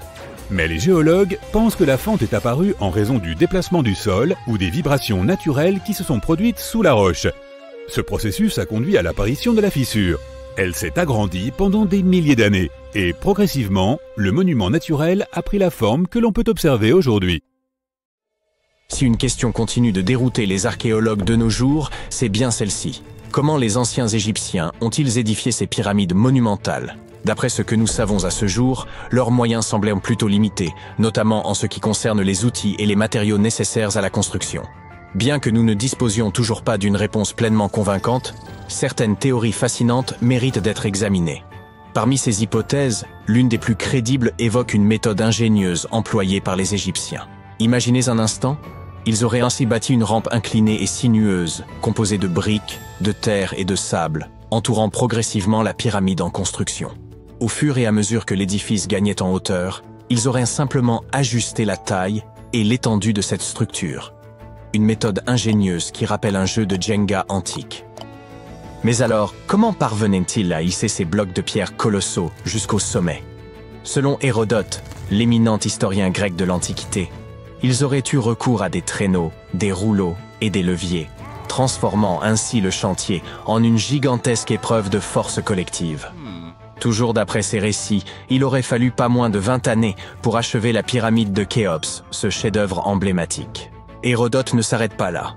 Il avance un chiffre stupéfiant, affirmant que 100 000 hommes auraient donc participé à cet incroyable projet. A-t-on engagé l'ensemble de la population égyptienne? Probablement pas. Mais il est plausible que la majorité de ces ouvriers ayant été des paysans mobilisés durant la période de crue du Nil, lorsque les travaux agricoles étaient suspendus. Une organisation ingénieuse adaptée au cycle naturel du fleuve. Les archéologues contemporains ont toutefois apporté des nuances à cette vision. Vers la fin du XXe siècle, des découvertes ont révélé que la main-d'œuvre pourrait avoir été bien moins nombreuse et davantage spécialisée. Au lieu des 100 000 ouvriers supposés, une équipe d'environ 20 000 travailleurs permanents, assistés par un personnel de soutien incluant boulangers, médecins et quelques prêtres, aurait suffi à mener à bien cet exploit architectural. Une autre théorie, pour le moins audacieuse, avançait que les pyramides auraient été bâties de haut en bas. Selon cette hypothèse, ces édifices monumentaux n'auraient été à l'origine que de simples collines isolées servant de carrières. Les pierres en auraient été extraites progressivement, et au fil du temps, des ingénieurs successifs auraient remodelé ces collines pour leur donner la forme des pyramides emblématiques que nous admirons aujourd'hui. Avant de rejeter cette idée comme une pure fantaisie, certains y voyaient une part de plausibilité. Après tout, des collines isolées existent bel et bien dans certains cas, laissant entrevoir une légère possibilité de vérité dans cette hypothèse. Que ce soit à travers la construction de rampes ou des techniques de travail ingénieuses, une chose demeure incontestable. Ces pyramides continuent de fasciner l'histoire et d'alimenter notre imagination. En évoquant les mystères de l'Égypte ancienne, il y a aussi cet immense obélisque inachevé, un vestige intrigant qui suscite de nombreuses interrogations parmi les scientifiques quant à sa méthode de façonnage. Certains pensent que nos ancêtres auraient eu recours à des pilons manuels pour accomplir ce travail colossal. Un spécialiste propose toutefois une interprétation différente. En examinant attentivement les motifs laissés par l'outil utilisé, il souligne une caractéristique intrigante. Les parois des tranchées entourant l'obélisque affichent des stries régulières et bien alignées, ce qui semble improbable si ces marques résultaient uniquement de coups portés par des mains humaines. Selon cet expert, ces striations horizontales sont typiques d'un outil mécanique effectuant des pauses régulières tout en retirant la matière. Mais ce n'est pas tout. Imaginez un outil oscillant d'avant en arrière contre les parois de la tranchée, évacuant les débris pour empêcher un rétrécissement progressif. Dans ce scénario, cet outil aurait pu imprimer des stries horizontales particulières aux endroits où il exerçait une pression contre les parois latérales. Cela semble être de la technologie de pointe, n'est-ce pas? Et devinez quoi? Il est peu probable que les Égyptiens de la 18e dynastie aient eu accès à un savoir-faire aussi avancé. Un autre égyptologue renommé, lors de ses explorations, a également découvert plusieurs perceuses à carottes. Bien que les véritables mèches de forage en soient absentes, sa collection renferme des vestiges curieux de carottes en calcaire, en albâtre et même en granit. Les Égyptiens ne se contentèrent cependant pas de ces constructions impressionnantes. En réalité, ils furent les génies à l'origine du miroir portatif. Oui, ce petit miroir que l'on utilise quotidiennement pour inspecter notre apparence. Mais voici l'astuce. Ces miroirs étaient de véritables œuvres d'art. Ils étaient ornés d'inscriptions et de figures décoratives. Ce n'est pas tout. Les Égyptiens prenaient grand soin de leur apparence. Ils comprenaient l'importance de l'hygiène personnelle et de soigner leur image. Dans leur quête de dents éclatantes, ils ont inventé les brosses à dents et le dentifrice. Les problèmes dentaires étaient fréquents à l'époque et leur sourire n'était pas forcément d'un blanc immaculé. L'art dentaire n'était pas leur domaine de prédilection, vous comprenez? Peut-être que leurs esprits étaient plus accaparés par la construction des pyramides. Cela dit, ces anciennes recettes de dentifrice étaient loin d'être inintéressantes. L'une des concoctions les plus originales incluait du sel gemme, de la menthe, des pétales d'iris séchés et du poivre. Quelques dentistes ont eu le courage de tester cette formule et, à leur surprise, elle s'est révélée assez efficace. De la cendre broyée était incluse dans une autre recette pour préparer une pâte nettoyante pour les dents. Mais l'absence de menthe laissait quelque peu à désirer en matière de fraîcheur. C'est alors que les Égyptiens ont eu l'idée brillante d'inventer les premiers bonbons pour la laine. Ils fabriquèrent des pastilles à base d'épices chauffées, comme la cannelle, qu'ils mêlaient à du miel. Passons maintenant à l'art de la décoration intérieure, à la mode égyptienne. Ils ont véritablement élevé l'ornementation à un tout autre niveau. Bien que la décoration du mobilier ait pris naissance en Mésopotamie, les Égyptiens l'ont sublimée. Ils ont misé sur une grande variété de couleurs et ont même créé des papiers de différents grammages. Et n'oublions pas ces petits tapis d'appoint que nous possédons tous chez nous aujourd'hui. Devinez qui en a eu l'idée? Eh bien, les Égyptiens. Ils utilisèrent la plante de papyrus, extrêmement versatile, pour tisser ces tapis douillets. Et en parlant de tendance, les Égyptiens étaient de grands amateurs de bibelots. Ils possédaient toute une collection de petites figurines représentant des chats, des chiens et des personnages humanoïdes. Ces statues étaient fabriquées dans divers matériaux, allant de la boue séchée au soleil jusqu'à l'or. Tout dépendait de votre richesse. L'agriculture occupait une place de choix dans la société égyptienne, et ils comprenaient bien que l'eau propre était essentielle pour leur culture et leurs bêtes. C'est pourquoi ils ont mis au point des inventions et des techniques visant à garantir la fertilité de leurs terres et le bien-être de leurs plantes. Ils ont d'abord eu l'idée brillante d'utiliser des charrues tirées par des bœufs. Il existait deux types de charrues, lourdes et légères. La charrue lourde labourait en profondeur, creusant de grands sillons, tandis que la charrue légère suivait, aérant la terre. Mais ce n'était pas tout. Après le labourage, les Égyptiens brisaient les mottes de terre et semaient les graines. Pour bien enfoncer ces graines dans les sillons, ils faisaient traverser leur bétail sur le champ, fermant ainsi efficacement les sillons. Mais tout ce travail serait vain si les graines restaient aussi sèches que le désert. C'est là qu'intervient l'irrigation. Les Égyptiens étaient si compétents dans ce domaine que d'autres civilisations, comme les Grecs et les Romains, ont été forcés d'adopter leur méthode. Maintenant, changeons de sujet et plongeons dans l'architecture splendide de l'Égypte ancienne. Ces bâtisseurs n'étaient pas seulement des experts en agriculture, ils étaient aussi des maîtres architectes. Ils ont construit des canaux raffinés pour acheminer l'eau vers les fermes et villages, et croyez-nous, ils savaient comment embellir ces canaux. Imaginez-vous flâner le long d'un canal bordé de structures décoratives. Le pharaon Ramsès II, surnommé le Grand, était un véritable prodige en matière de construction. L'une de ses créations les plus impressionnantes se trouve à Abou Simbel. Ce temple a été conçu de façon à ce que, 2 fois par an, le soleil pénètre directement dans le bâtiment pour illuminer la statue du pharaon. Et n'oublions pas l'encorbellement. Sans cette merveille architecturale, des structures aussi impressionnantes que la pyramide de Khéops n'auraient jamais vu le jour. Les Égyptiens maîtrisaient l'art de faire tenir des édifices majestueux, grâce à leur génie en ingénierie et en construction. Ils ont érigé de vastes salles et des sanctuaires intérieurs qui ne manqueront pas de vous émerveiller. Et certains de leurs temples servaient également d'observatoires astronomiques. L'histoire raconte que 2 jumeaux mayas adoraient les jouets au ballon. Bien sûr, ils étaient très doués, mais ils faisaient aussi beaucoup de bruit en jouant. Les seigneurs de la mort se sont vite montrés gênés par ce bruit et ont convoqué les 2 garçons à un endroit que les Mayas appelaient Xibalba. Dès que les garçons sont arrivés à leur lugubre destination, les seigneurs de la mort ont commencé à leur faire passer une série de tests. Très vite, les jumeaux inexpérimentés ont échoué au test et ont perdu la vie. Mais ce n'était pas en vain. Ce triste événement a donné naissance à un bel arbre fruitier. Très vite, une jeune femme a vu un beau fruit sur cet arbre et s'est approchée pour le cueillir. La légende raconte que peu de temps après, elle a donné naissance à 2 autres jumeaux, Unapu et Ixbalanque. Tout comme leurs ancêtres, ces jumeaux étaient d'excellents joueurs de balle. Mais ils étaient tout aussi bruyants, et les seigneurs de la mort se sont de nouveau agacés. Ils ont alors décidé de demander à cette paire de jumeaux de venir jouer à un jeu dans l'inframonde, pensant ainsi se débarrasser d'eux. Lorsque les jumeaux sont arrivés, les seigneurs les ont fait passer par un certain nombre d'endroits effrayants. Le premier était la maison des ténèbres, qui était très sombre, Ils ont ensuite traversé la maison des couteaux, où ils devaient éviter de se blesser. Les jumeaux ont ensuite fait un feu dans la maison du froid pour ne pas geler, et ont traversé la maison des jaguars, où ils ont réussi à persuader les animaux de ne pas les manger. Enfin, ils sont entrés dans la maison des chauves-souris, où ils semblèrent avoir perdu leur chance. L'une des chauves-souris a réussi à s'enfuir avec la tête de Hunahpu. Les seigneurs ont alors défié les jumeaux de jouer à la balle avec eux, mais les garçons étaient clairement désavantagés. Ixbalanque a placé une tortue sur les épaules de Hunahpu pour lui remplacer la tête qu'il avait perdue, et ils ont commencé à jouer.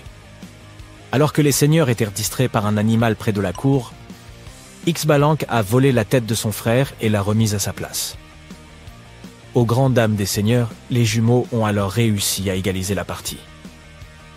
Hunahpu et Ixbalanque ont continué à jouer une série de tours aux seigneurs de l'inframonde. L'un d'entre eux impliquait que Ixbalanque blesse Hunahpu, puis le ramène à la vie. Les seigneurs ont été tellement impressionnés par la performance des jumeaux qu'ils leur ont demandé de leur faire le même coup. Bien entendu, les jumeaux ont accepté.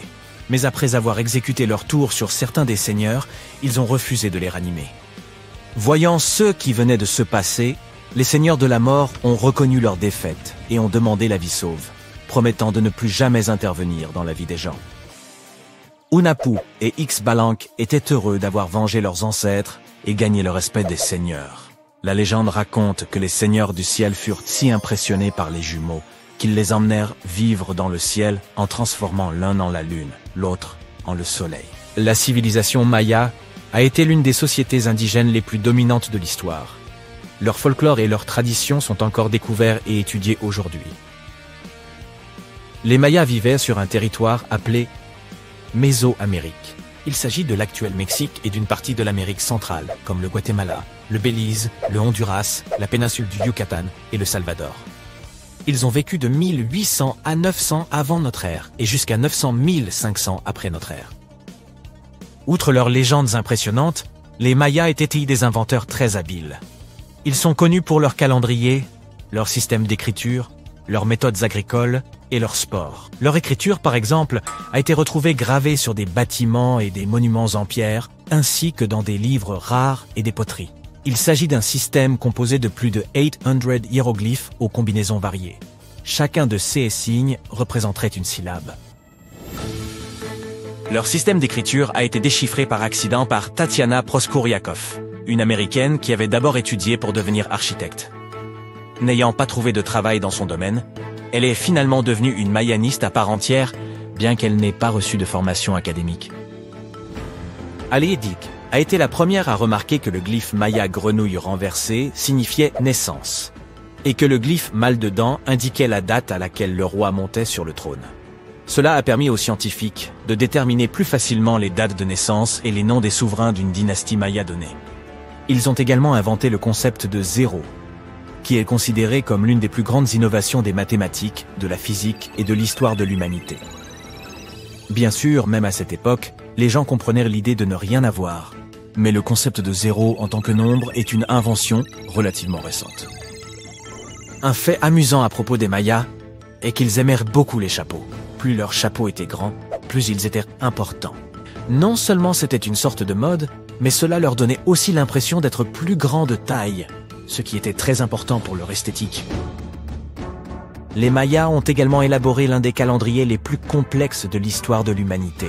C'est le premier à utiliser le zéro comme valeur de remplacement. Leur calendrier s'est terminé le 21 décembre 2012, ce qui a amené certaines personnes à croire qu'il s'agissait de la fin du monde. Ce n'était évidemment pas le cas. Il se trouve que cette date coïncidait avec la fin d'un cycle d'années maya. Mais tu sais, même s'ils étaient très avancés en sciences et en astronomie, ils ont commis quelques erreurs. L'une d'entre elles consistait à croire que le monde était plat. Selon leur théorie, les 4 coins du monde étaient surveillés par les frères seigneurs qui empêchèrent le ciel de tomber sur leur terre. Mais il faut tirer un grand coup de chapeau à leur menu, car ils étaient des mangeurs de chocolat bien connus. Ils ont fait de la dégustation de chocolat une forme d'art. La boisson qu'ils préparaient ne ressemblait pas vraiment au chocolat chaud que nous apprécions aujourd'hui. Leur recette consistait à mélanger le cacao avec de l'eau, du miel, du piment, de la farine de maïs, et d'autres ingrédients pour obtenir une boisson mousseuse et épicée. Le rituel de la consommation de cacao était un élément essentiel de leur célébration. Nous n'avons pas fini de découvrir tous les aspects étonnants de leur architecture et de leur civilisation. Il y a quelques années seulement, une pyramide maya a été découverte à Tonina, dans l'état mexicain du Chiapas. On estime qu'elle a plus de 1000 ans. Si elle a échappé si longtemps aux archéologues, c'est parce qu'elle était cachée sous ce que l'on croyait être une colline naturelle. Les ruines de 2 cités mayas ont été récemment découvertes dans l'état mexicain de Campeche. Pourquoi ne les avait-on pas découvertes jusqu'à présent? Parce qu'elles étaient cachées par une végétation très dense, ce qui rendait leur accès difficile aux archéologues. Les Mayas n'ont pas simplement disparu. Leurs descendants sont toujours là aujourd'hui, et nombre d'entre eux ont choisi de vivre sur les terres de leurs ancêtres. On les trouve par exemple au Guatemala, où les Mayas constituent que la majorité de la population. Globalement, l'ethnie Maya regroupe des personnes qui parlent différentes langues mayas, comme le yucatèque, le quiché, le quechua ou le mopan. Il n'avait aucune idée de ce qu'était une journée de spa, mais les Mayas aimèrent bien transpirer de temps en temps. Des huttes à sudation ont été découvertes autour d'anciens sites mayas. Elles étaient construites en pierre ou en adobe. Ces salles constituaient un élément essentiel de leur rituel de purification et de soins de santé. L'une des plus anciennes huttes à sudation a été découverte à Coelho, dans le nord du Belize, et semble remonter à 3000 ans. L'un des éléments les plus importants de la culture maya était un jeu de balle qu'ils appelaient pits. Il avait une signification à la fois politique et spirituelle. On peut voir des terrains de jeu de balle dans des parties importantes des sites archéologiques mayas. Le but principal du jeu était de faire passer une balle en caoutchouc à travers un cerceau de pierre très haut, sans utiliser les mains. En fait, il s'agissait d'une combinaison de football et de basketball. Cependant, ce jeu pouvait avoir de graves conséquences. Le perdant risquait même parfois de perdre la vie. Des enjeux considérables, en effet. En raison de ce jeu et du besoin de balles rebondissantes, le peuple maya a été l'une des premières cultures à utiliser le caoutchouc. Il le fabriquait à partir de latex naturel. Il existait différentes sortes de caoutchouc en fonction des substances naturelles avec lesquelles le latex était mélangé. Avant d'aborder le pourquoi et le comment de la présence de pyramides dans le monde entier, parlons de quelques exemples. Je commencerai par la pyramide du Soleil au Mexique. Ces gens savaient vraiment comment construire une ville. Leur centre urbain bien planifié s'étendait sur plus de 1800 hectares et comportait plusieurs pyramides. Mais la pyramide du Soleil est la plus impressionnante. Cette structure gigantesque a été édifiée en l'an 100 de notre ère et est l'une des plus grandes constructions de ce type dans tout l'hémisphère occidental. Elle s'élève à 66 mètres au-dessus du sol. Si vous vous retrouvez un jour dans cette ancienne cité, vous ne pourrez pas manquer la pyramide du Soleil. Elle se trouve juste à l'est de l'allée des Morts, la principale rue nord-sud de la ville. Pour construire cette incroyable pyramide, environ 765 000 mètres de matériaux ont été utilisés, dont une roche volcanique rouge appelée Tezontle. Impressionnant, non? Nous en savons assez peu sur ceux qui ont construit cette pyramide et sur sa fonction, mais les archéologues pensent qu'il y avait autrefois un temple à son sommet. Dans les années 70, ils ont découvert un certain nombre de tunnels et de mystérieuses salles dans son sous-sol. En 2011, ils ont même trouvé une cachette contenant des pots en argile, des morceaux d'obsidienne, des os d'animaux, des figurines humaines et même un masque. Qui sait quels autres secrets se cachent dans cette pyramide? Si vous décidez de la visiter, vous devrez gravir les 248 marches inégales qui se trouvent sur sa face ouest. N'allez pas trébucher. Le Soudan a aussi ses pyramides. Les pyramides nubiennes ne sont pas aussi grandes que celles d'Égypte, mais il y en a quand même environ 200. Ces anciennes pyramides ont abrité pendant près de 1000 ans les tombes des pharaons du royaume de Méroé, qui régnaient sur l'Égypte de la Nubie à la mer Méditerranée. Les pyramides de Méroé ont été construites en granit et en grès rougeâtre. Et saviez-vous que le Soudan possède plus de pyramides anciennes que l'Égypte? Les pyramides couchites témoignent de l'architecture indigène et des traditions funéraires des royaumes de Napata et de Méroé en Nubie, que l'Égypte ancienne a influencé.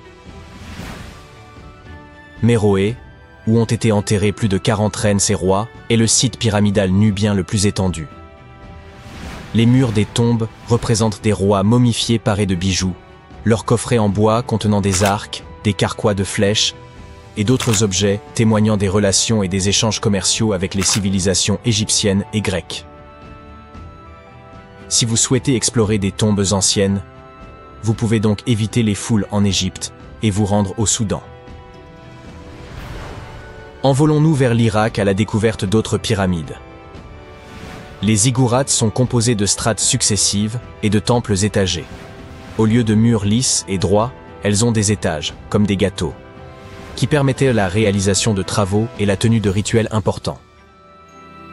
Ces structures imposantes sont disséminées dans tout l'Irak et l'Iran. Elles témoignent de la puissance et des compétences des peuples qui les ont construites.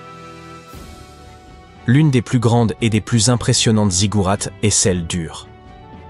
Il s'agit d'une pyramide rectangulaire géante de 20 à 30 mètres de haut, surmontée de 3 niveaux de terrasse et d'un temple.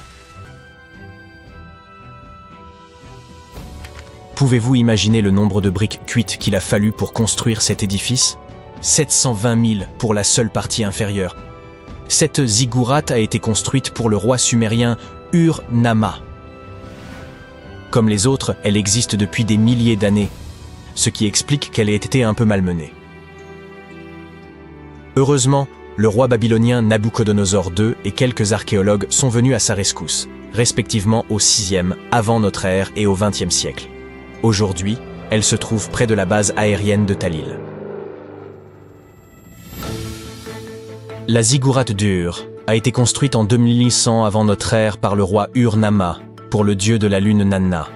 C'était le plus haut bâtiment de la ville et on pouvait le voir à des kilomètres à la ronde. Il ressemblait à la flèche d'une cathédrale médiévale.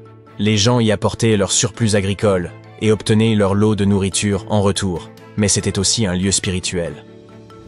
Malheureusement, le temple de Nanna, situé au sommet de la ziggourate, n'a pas survécu, mais nous possédons quelques briques bleues, vernissées, qui pourraient avoir fait partie de son décor.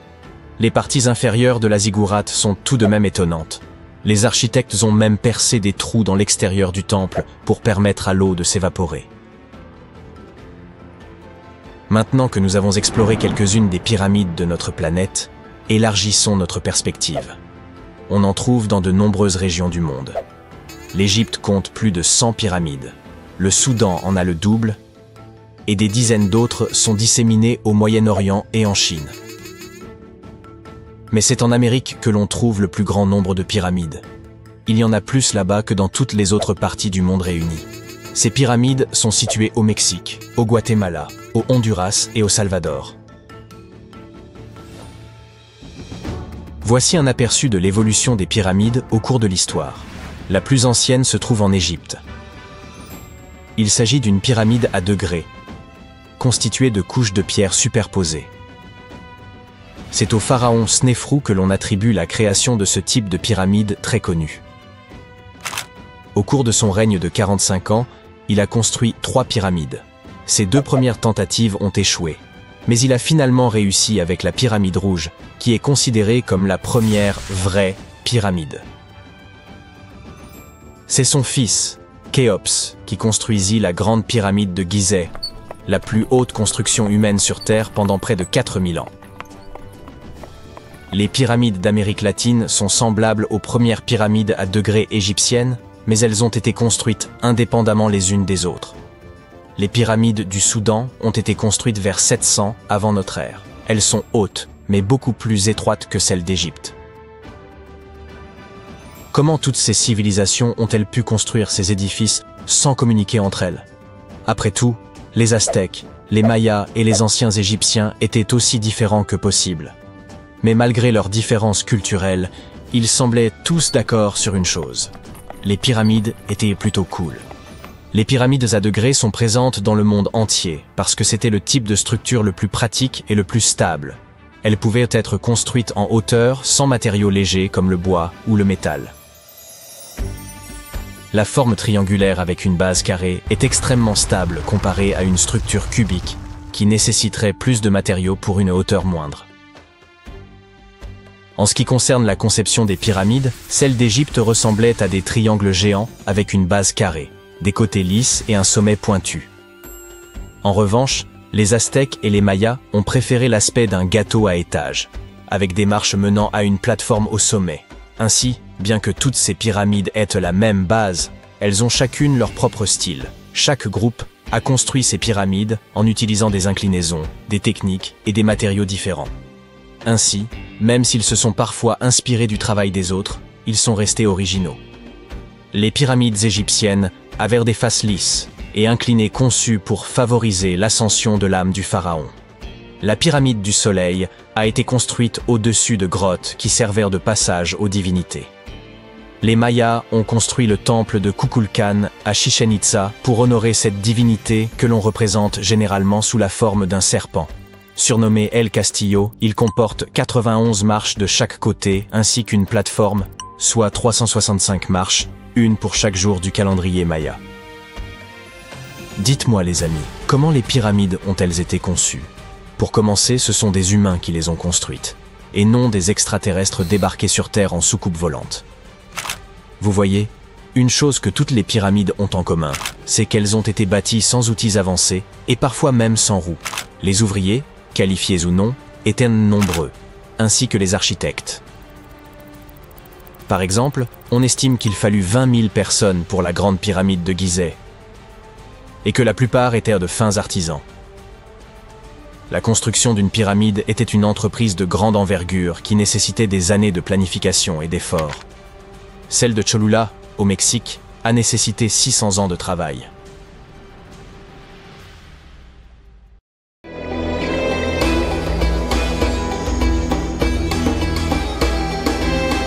La Grande Pyramide a été créée comme lieu de repos éternel pour le monarque égyptien antique Khéops. Selon la légende, Napoléon est entré dans la Grande Pyramide et en est ressorti secoué et très pâle. Il n'a jamais révélé ce qu'il a vu à l'intérieur, mais quoi que ce fût, on dit que cela l'a affecté pour le reste de sa vie. Lorsque Napoléon est entré dans la pyramide, il aurait traversé un passage très étroit et ascendant. Il aurait ensuite traversé un autre couloir appelé la Grande Chambre. Ce couloir aurait été beaucoup plus haut que le précédent et aurait également été pavé. Il aurait ensuite atteint la chambre du roi, la pièce maîtresse de la Grande Pyramide, qui était bordée d'énormes blocs de granit. Mais elle n'aurait pas eu l'air aussi grandiose que nous pouvons l'imaginer. Aucun hiéroglyphe ne décore ces murs, car les Égyptiens n'ont commencé à décorer les chambres funéraires des pyramides que bien plus tard. Les tombes des pharaons au cœur de la pyramide auraient aussi été remplies de trésors, des pièces en or, aux bijoux les plus précieux du monde. Mais tout cela aurait été pillé il y a bien longtemps. La seule chose qui serait probablement restée à l'intérieur aurait été un énorme sarcophage qui aurait autrefois contenu la momie du roi. Il serait aussi passé devant la chambre de la reine. Mais cette pièce n'a probablement pas accueilli de reine, car les pyramides n'étaient généralement construites que pour une seule personne. Des tunnels mystérieux partent de là.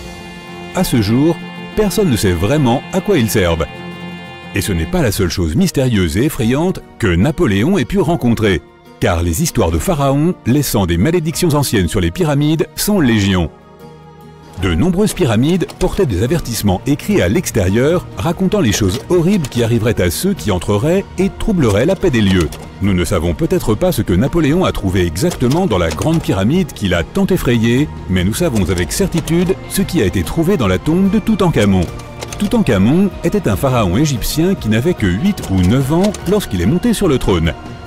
Il est devenu un phénomène culturel lorsque sa tombe a été découverte presque entièrement intacte en 1922. Son tombeau se trouve dans la vallée des rois à Thèbes, l'actuel Luxor, qui se trouve en Égypte. Contrairement à la Grande Pyramide, le tombeau de Toutankhamon était couvert de magnifiques décorations murales. Les murs racontaient l'histoire de son voyage vers l'au-delà à travers les enfers. Les Égyptiens croyaient que chacun devait accomplir ce voyage, alors ils remplissaient les tombes d'objets et de peintures pour aider les morts à y parvenir. Il y aurait aussi eu des sortilèges peints sur les murs. Ils pensaient que cela aiderait les gens à passer dans le royaume suivant. Ce voyage serait assez long, C'est pourquoi les anciens Égyptiens remplissaient aussi les pyramides de nourriture. La pyramide de Toutankhamon était remplie de 8 paniers de fruits. On y a même trouvé des fruits de palmier doum. Les pièces étaient remplies de meubles, de statues, de vêtements et de bâtons, parmi tout un tas d'autres choses. On aurait probablement trouvé aussi beaucoup de vêtements et de bijoux coûteux dans les pyramides. Les anciens Égyptiens voulaient que leurs ancêtres voyagent avec style dans l'au-delà. Ils ont placé Toutankhamon dans sa dernière demeure avec plus de 50 pièces d'habillement, toutes de la plus haute qualité. Il y avait des tuniques, des foulards, des gants et des coiffes et une tonne de bijoux, ainsi que des bracelets, des pendentifs, des colliers, des bagues et des scarabées pour le protéger. Chacun d'entre eux était fait d'or ou de pierres précieuses. Il y avait aussi des éventails en plumes d'autruche pour garder le jeune pharaon au frais sous le chaud soleil égyptien.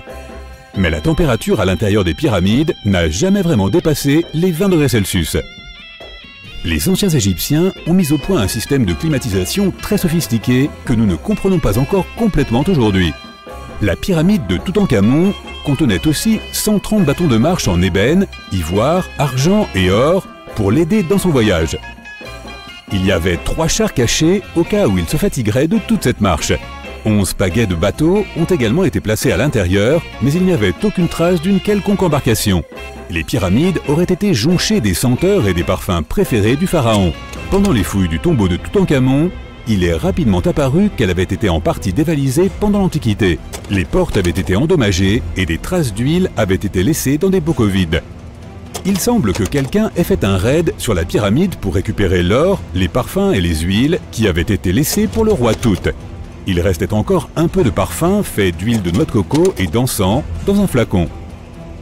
Il semble que le pharaon Toutankhamon aimait les jeux de société. Il y avait un plateau en ivoire de jeux de scénettes dans sa pyramide.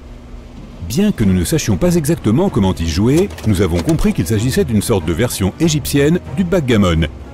Il semble que c'était un jeu à 2 joueurs où le but était d'éjecter son adversaire du plateau. Reste à savoir contre qui pouvait bien jouer la momie de Toutankhamon. Les anciens Égyptiens avaient certains rituels qui peuvent nous sembler assez étranges. Par exemple, ils avaient l'habitude de se raser les sourcils si jamais ils perdaient un chat. Il n'est donc pas trop surprenant qu'ils aient mis des choses vraiment bizarres à l'intérieur des pyramides. Les archéologues ont découvert une collection de chats momifiés et de scarabées dans des pyramides datant de plus de 4000 ans. Ils ont été trouvés dans les pyramides de Saqqara qui se trouvent au sud du Caire. Ils ont aussi trouvé du matériel de maquillage et des miroirs à l'intérieur. Le maquillage était porté fièrement par les hommes et les femmes à l'époque de l'Égypte ancienne. L'eyeliner était le produit cosmétique le plus populaire. La pierre de Rosette est l'une des découvertes les plus significatives jamais faites dans les pyramides. Elle a été trouvée par l'armée de Napoléon Bonaparte. C'est une pierre de granit noir qui date de 196 ans avant Jésus-Christ. Elle est transcrite en grec, en démotique et en hiéroglyphique. Lorsqu'elle a été traduite en 1822, nous avons obtenu la clé pour comprendre les hiéroglyphes de l'Égypte ancienne pour la toute première fois.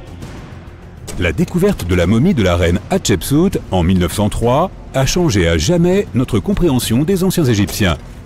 Après son décès, son successeur Thoutmôsis III a supprimé la plupart des preuves de son règne, si bien que nous ne savions pratiquement rien de l'une des premières grandes dirigeantes d'Égypte. Elle est maintenant devenue l'une des rares et des plus célèbres pharaons. Le pharaon Khéops avait un bateau entier dans sa pyramide. Les archéologues ont découvert plus de 1200 morceaux d'un bateau géant près de la grande pyramide de Gizeh.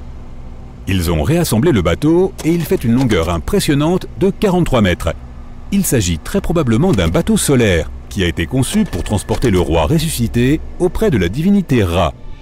Fait amusant, la pyramide de Gizeh est la dernière des 7 merveilles du monde antique.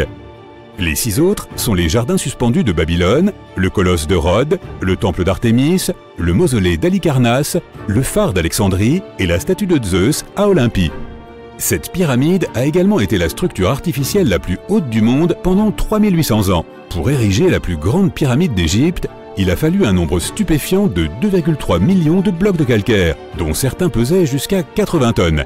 Il aura fallu aussi 100 000 ouvriers et 23 ans pour la construire. Sa hauteur originale était de 147 mètres. En 2017, les archéologues ont découvert quelque chose d'étrange à propos de la Grande Pyramide d'Égypte. Il y a un vide caché d'au moins 30 mètres de long et personne ne sait vraiment pourquoi il est là, ni ce qu'il contient réellement. Ce vide étrange est la première structure intérieure découverte dans la pyramide de 4500 ans depuis les années 1800. Les scientifiques ont utilisé des rayons cosmiques pour détecter le trou massif, mais ne sont toujours pas plus près aujourd'hui de découvrir ce qu'il y a à l'intérieur. Les anciens Égyptiens ont pris beaucoup de soin à construire les pyramides et tout était placé stratégiquement et structurellement solide. Il est donc improbable que ce trou soit dû à la chute de blocs au fil du temps. De nombreuses pyramides contenaient également de petites figurines modèles appelées Ushbeti. Elles représentaient des assistants. Ils croyaient qu'ils prendraient vie pour servir les pharaons dans l'au-delà.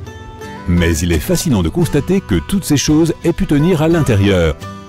Il n'y a pas tellement d'espace à l'intérieur des structures.